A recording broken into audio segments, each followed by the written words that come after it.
Hello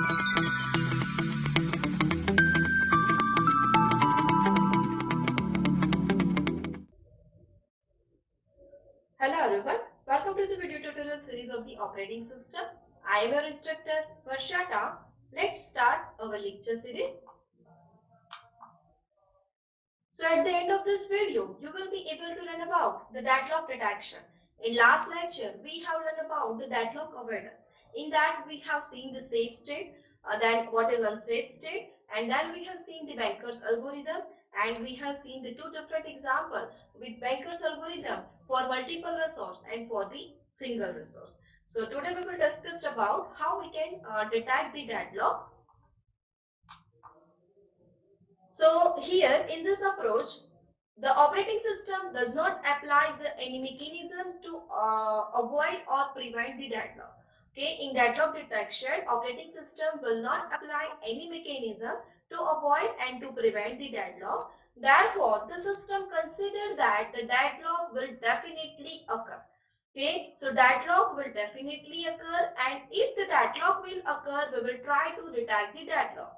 Okay, so in order to get the read of the deadlock, the operating system periodically check the system for a deadlock. So every time the operating system will check if there is a deadlock in the system when it assigns the resources to the any process. So every time it is responsibility of the operating system to continuously check whether there is a deadlock in the system or not. So in case if it finds the deadlock, then operating system will recover the system using the recovery techniques. Okay, so if there is a deadlock, then operating system will recover the system using some recovery techniques that we will see later on in the next upcoming lecture. Now here, the main task of the operating system to detecting the deadlock. When we are detecting the deadlock, the main task of the operating system to detect it. But how operating system can detect the deadlock? Okay, so the operating system can detect the deadlock with the help of the resource allocation graph. Okay, all of you aware about the resource allocation graph? We have discussed it before. Okay, so using the resource allocation graph, operating system can detect the deadlock. Okay, so detections can be based on the single instance and multiple instance. Okay, so if there is a single instance, then we can detect the cycle, and we can detect the cycle using the resource allocation graph. But when there is a multiple instance, then resource allocation graph is a bit complicated. So at that time, we will use the safety algorithm for detecting the deadlock. Okay, so let's see this one by one. Now all of you were about the resource allocation graph. In starting, when we have discussed what is the deadlock, at that time also we have discussed this type of scenario when the process A wants something and process B wants something. At that time, whatever the want of these process 1 and 2, that will be followed by the opposite process. So at that time, no one can proceed. So at that time, there is a deadlock in the system. So we can represent using this graph. So that is known as the resource allocation graph. Okay, so here the number one, if we have the single resource, at that time we can use this resource allocation graph. Got it? In this case, for the deadlock detection, we can run the algorithm to check if there is any cycle in the resource allocation graph. Okay, a cycle, that means is there any circular weight in the system. So that is one of the necessary conditions for the deadlock to occur. Okay, so if circular weight is there, we can say that is a deadlock in the system. So in the presence of the cycle in a graph, it is sufficient. There is a conditions for the deadlock. So here in diagram, you can see the resource 1 and resource 2 have the single resource. And now there is a cycle, that is resource 1, P1, R2 and P2. So we can say the deadlock is confirmed. Why? Because the resource 1 is allocated to the process 1 and process 1 is waiting for the resource 2. Resource 2 is allocated to the process 2, and now process 2 is waiting for the resource 1. So here we can say there is a deadlock in the system. Now here the deadlock detections for the single instance. So here you can see these are the graph is given to you and you have to find out the weight for graph. So if wait for graph, in wait for graph there is a circular wait, so at that time we can say there is a deadlock in the system. So here you can see this resource allocation graph is given to you. Now resource 2 is holded by the process P1. Process P1 is waiting for the resource 1. Resource 1 is holded by the process P2. P2 is waiting for the resource 3, that is holded by the process P5. Okay, and P2 is also waiting for the resource 4, that is holded by the process P3. And again it is waiting for the process resource 5, that is holded by the process P4. Okay, so that is the meaning of this, because all of you know the request age and the assignment age. So according to that we can describe this scenario of this graph. So here we can say when we are simplified this graph, we will get this corresponding wait for graph. So in a corresponding wait for graph, if there is a circle, we can say there is a deadlock in the system. So here you can see there is a deadlock in the system, because ultimately the P1 is wait for P2, P2 is wait for P3, P3 is wait for P4. Likewise, P4 is wait for P1. Again, the P2 is wait for P4 also, and P2 is wait for P3, P5 also. So we can say there is a deadlock in the system, because we are able to detect the cycle in the resource allocation graph using the wait for graph. So we can say there is a deadlock in the system. Deadlock is detected in the single instance executions. Now, second, if there is the multiple instance of the resources, okay. So if there is a multiple instance of the resources, on the other hand, in multiple instance resources, the type graph detecting a cycle is just not enough. Okay, a type graph or a resource type graph, or we can say the resource allocation graph or wait for graph, it is not enough to detect this deadlock in the multiple instance, because it is a little bit complicated. Okay, the graph will be complicated, so you have the confusions how to define there is a deadlock in the system. So we will not follow the resource allocation graph for the multiple allocation.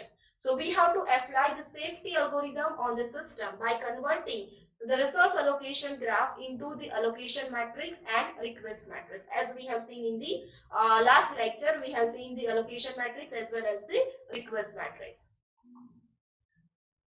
Now here, the wait for graph scheme is not applicable to the resource allocation system with the multiple instance of the each resource type that we have discussed. So we turn now to the deadlock detection algorithm that is applicable to the search system.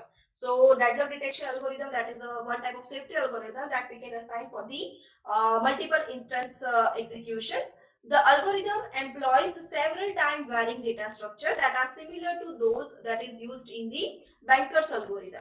Okay, so all of you aware about the Banker's algorithm. So same algorithm, there is a minor difference in Banker's algorithm and in safety algorithm. Now, the data structure of the safety algorithm, we have the three different data structure that is available.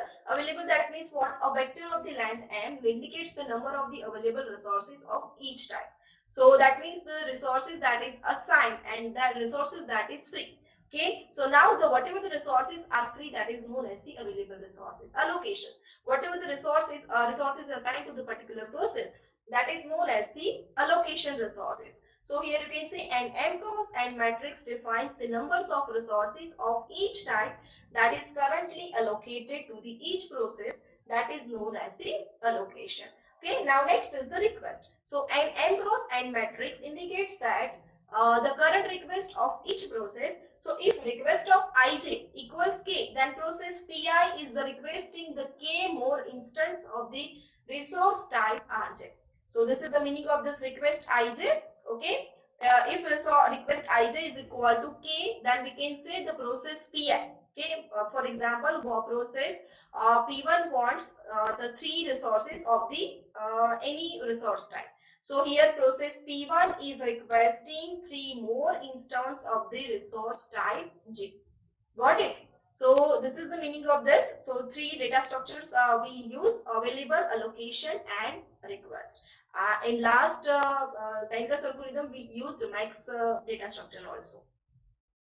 So the detection algorithm describes simply investigates every possible allocation sequence for the process that remain to be completed. Okay, so every time we have to check the request. So this algorithm requires an an order of the m cross n square operations to detect whether the system is in the deadlock state or not. So we have to perform this much operation to detect if there is any deadlock or not in the system.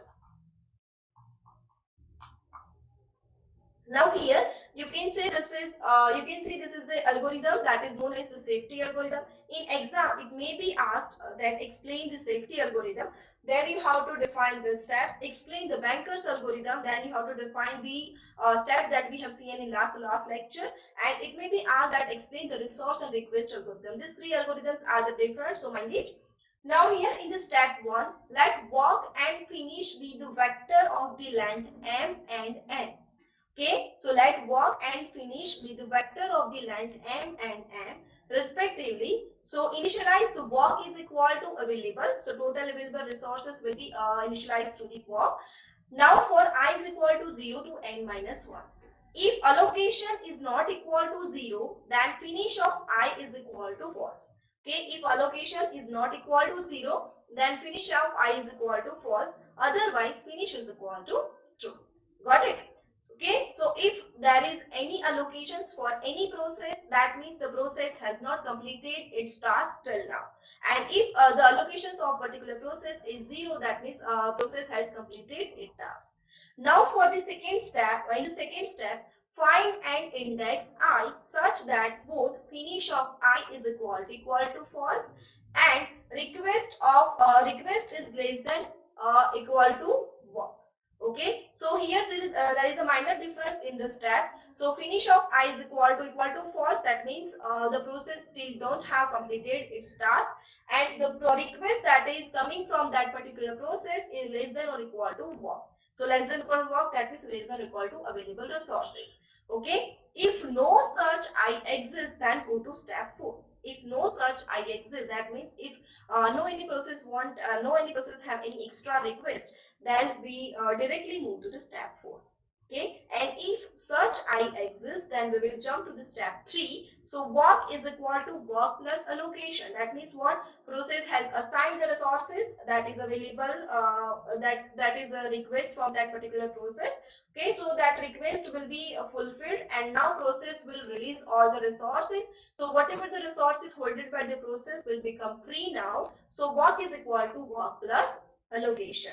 Now finish of I is equal to true. That means the process have completed its task, and again go to step 2. So we will continue this loop until and unless we will complete all the executions of each and every process by assigning the resources that is available, and whatever the newly come request that we will fulfill using the available resources.